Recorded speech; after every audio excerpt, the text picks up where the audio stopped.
Hey guys, what's up? So today we're going to be doing something that's long overdue for the Corolla. We're going to be throwing on a full exhaust system and a set of headers. So hopefully the car will sound better, perform better, and look a lot better, obviously. But I'm going to show you what my setup is now, just so I can compare when we put the new stuff on. Alright, so my current setup is a stock 4AG manifold, and then it just goes straight to a 2-inch straight pipe that the last owner put on before me, and then just a really crappy AutoZone cherry bomb exhaust. It was like 20 bucks.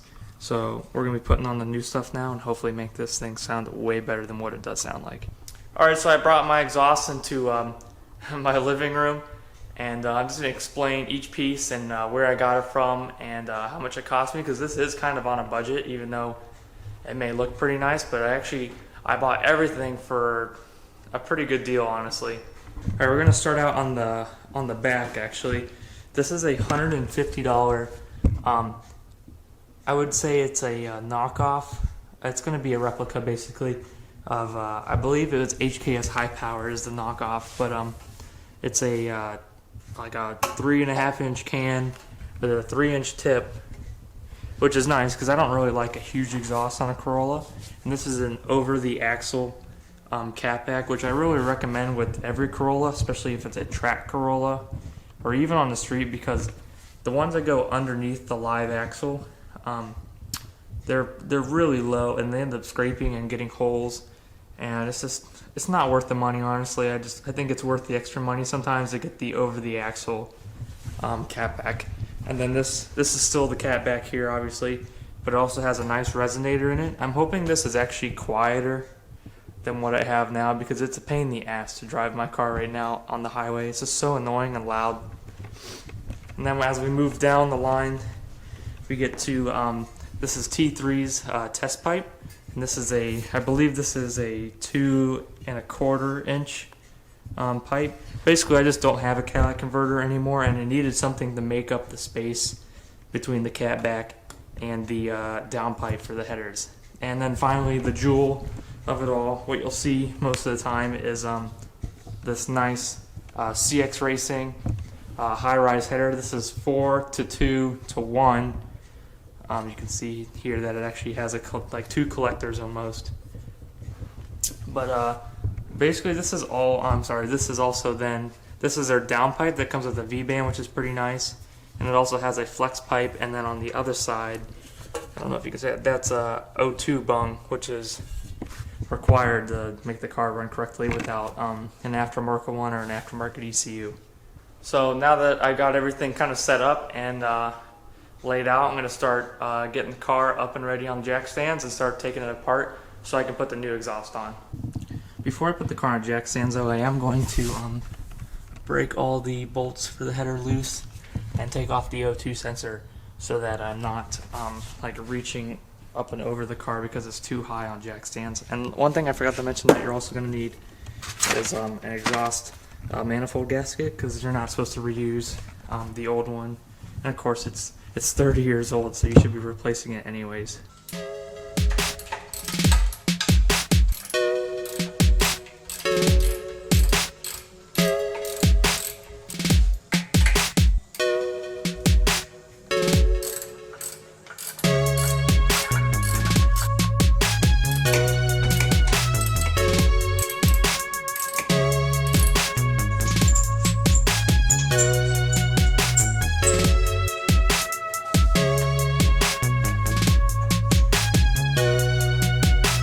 But now that we've got all the bolts off and broken loose in the O2 port, we're going to try and separate the header from the head.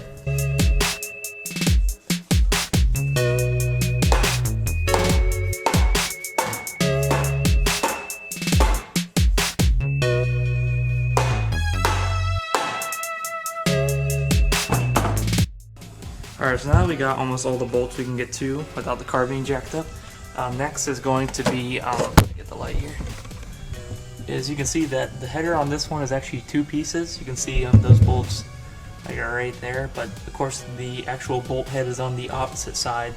So we're going to jack up the car and put it on some jack stands. I think I'm just going to do 2, just 2 on this side.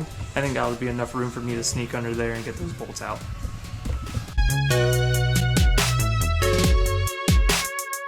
Listen, I know that I put the jack stands on the pinch weld, but it's the only way I could get it high enough to where I could get a lot of room and still feel safe. Because the frame rails on this car, here, I'll show you. Like, on like a 240, these frame rails usually go all the way back. But on the Corolla, they kind of disappear. And there's really nothing on the inside else to put your jack. Basically, this car, it's too rusty. I don't trust it. So, pinch welds will have to do. Alright, so I finally got underneath the car here. See if I can get the light on it. Sorry about the shaky. There's that bolt right there. One there. Let's see here. There's also one. Basically, there's 3 of them. I think 3 or 4. There's another one you can peek up in there somewhere, right there. Basically, though, I don't think I'll be able to get that on camera, so I'm just gonna try and break those loose. I'm gonna use like a long ass extension, and wish me luck. Alright, so it's been a minute since I've made an update. I'm still working on those bolts down there, but I've actually noticed to get the header off, you have to take the dizzy off, which I didn't know about. So I took the spark plug wires off, and I've got the 2 bolts out. So if I put this down here for a second. So you actually do have to retime your motor. As you can see here, this thing is ready to come out. So I'm going to put the camera down and pull that out, because I haven't pulled this out yet before, and I don't want to lose any pieces.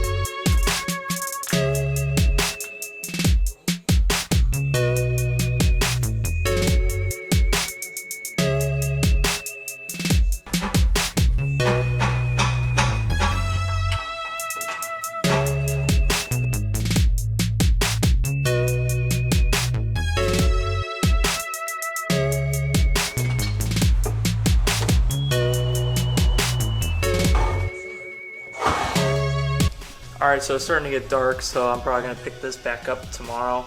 I made pretty good progress though. I'm actually like pretty surprised how far I made it. This is the part I feared the most, was getting the stock header off. So basically the hard part's, it's over with. I'm ready to move on. So the rest of it's basically just hangers, because the new exhaust is just around with those rubber hangers, and then putting the new manifold on. And that's basically it.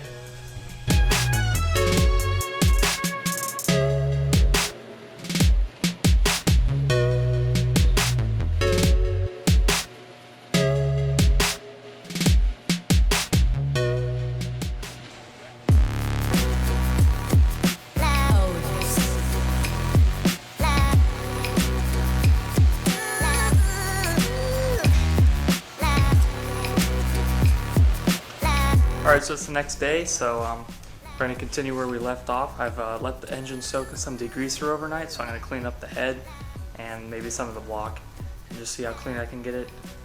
Alright, so I've degreased most of this. The head came out pretty good, but the bottom block is just oily and dirty. You almost need to rebuild the motor and clean the block to get that perfect again. Here, I'll get you guys a light so you can see. So you can see here, head looks pretty good, it's pretty clean. Block, it could use some work. It's always covered in oil, and yeah, it's just dirty.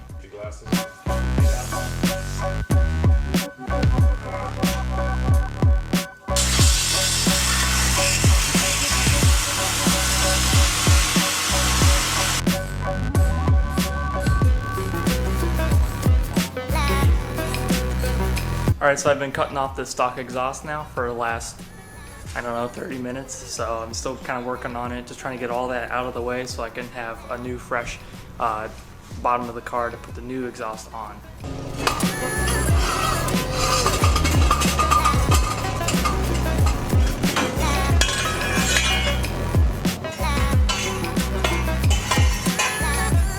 Alright guys, so it's been a couple days since I've been able to get back out in the garage, but basically where I'm at here is I've moved these studs off the stock header for the oxygen sensor, and I've moved them here, which I'll explain here when we get to that piece of pipe.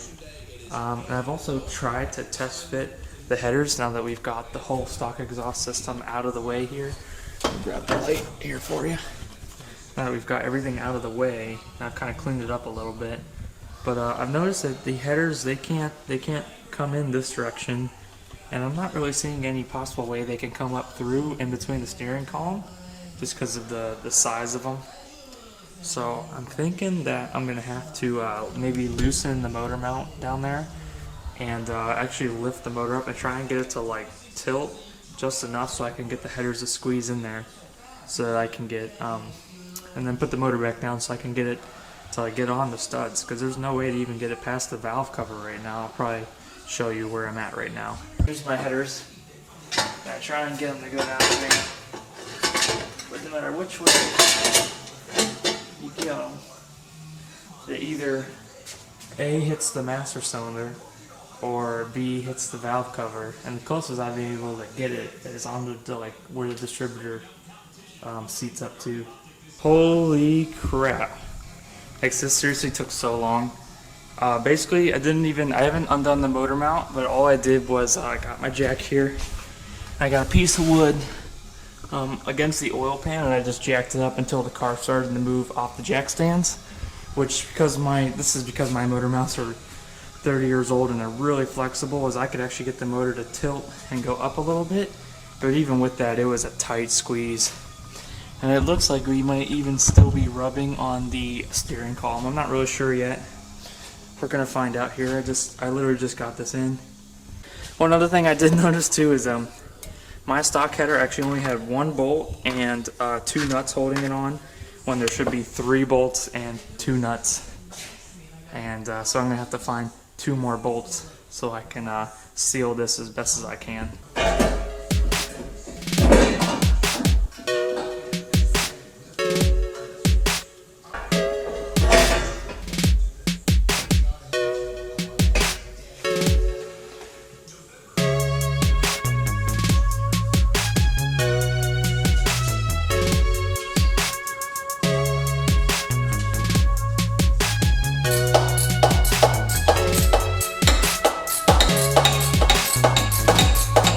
Alright guys, so those are slightly bolted in, just kind of, I left it loose so I could test fit everything else. But I'm going to have to wait for those 2 bolts to show up before I can fully mount in my exhaust manifold, because remember I only had 1 out of 3 bolts holding on the header. That wasn't me, they were just missing when I got to it. Alright guys, so here we are underneath the car here. So there's the bottom of the header, right there, this V-band. And then we're gonna hook it up to this V-band here, and then flex pipe, and then I think the O2 sensor is, I'm so sorry about the lighting. And then the O2 sensor is right here.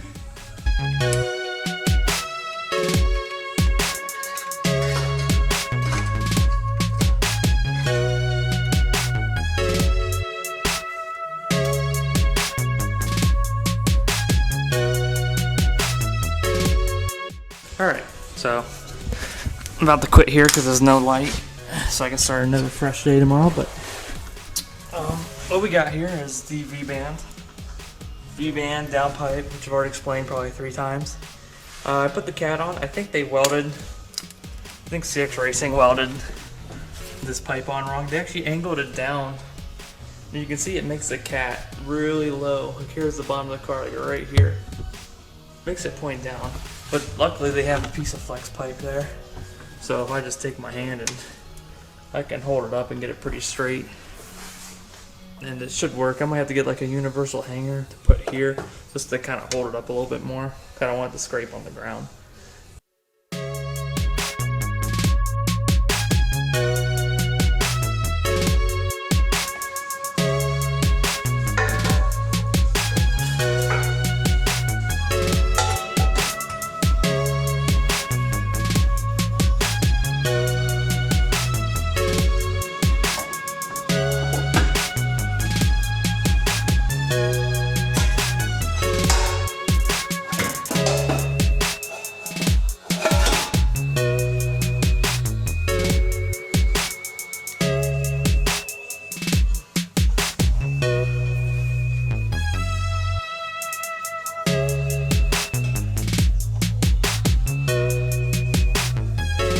Alright guys, so it's been a couple days since I've last worked on the car, but we finally have sunshine so I can actually record stuff and it actually can be seen.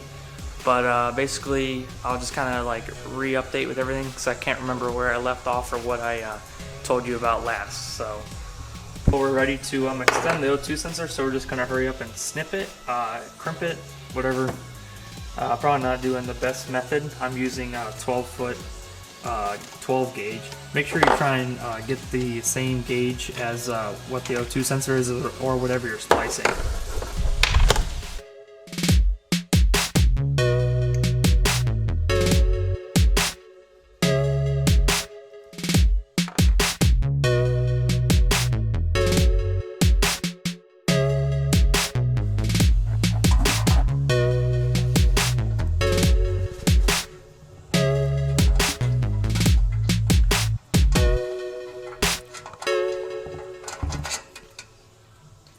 Alright, so the O2 sensor is hooked up and ready to go, so we're going to drop the car and continue on in the engine bay.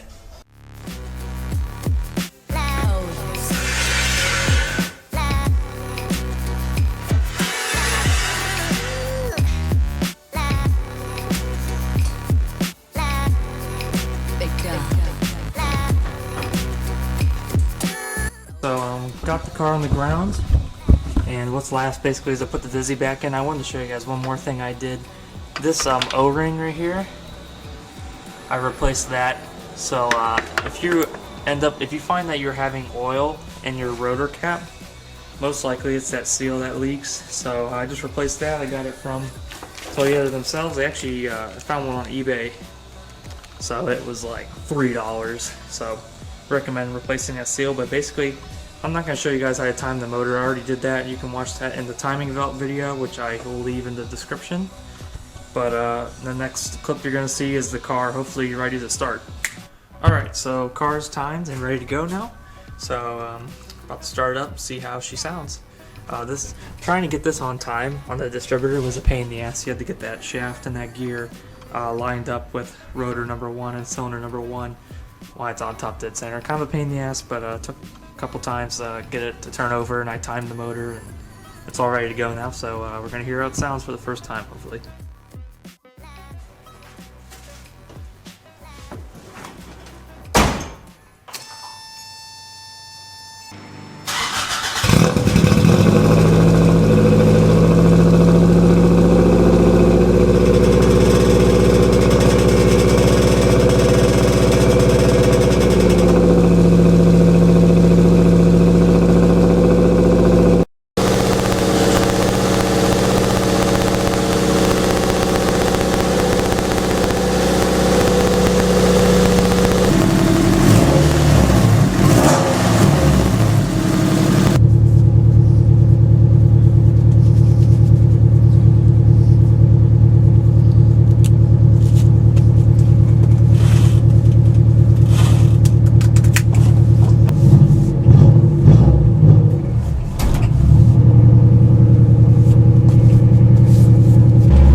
Alright guys, so I'm out here in the middle of nowhere because Ohio.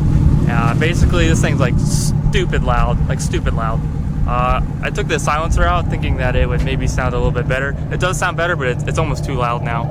Well, it's way too loud, honestly. So for now it's going to be good enough for next season, but eventually we need to figure out something else. Pretty good exhaust on a budget though, so I'm pretty happy with it. Seems a lot more powerful at the top end, so overall just it's okay. I would rate it like a 6 out of 10. But for the money, about $600-700 for the whole system, that's not bad. You're not really going to get that too many other places. So yeah guys, as always, thanks for watching, thanks for subscribing and liking. I really appreciate it.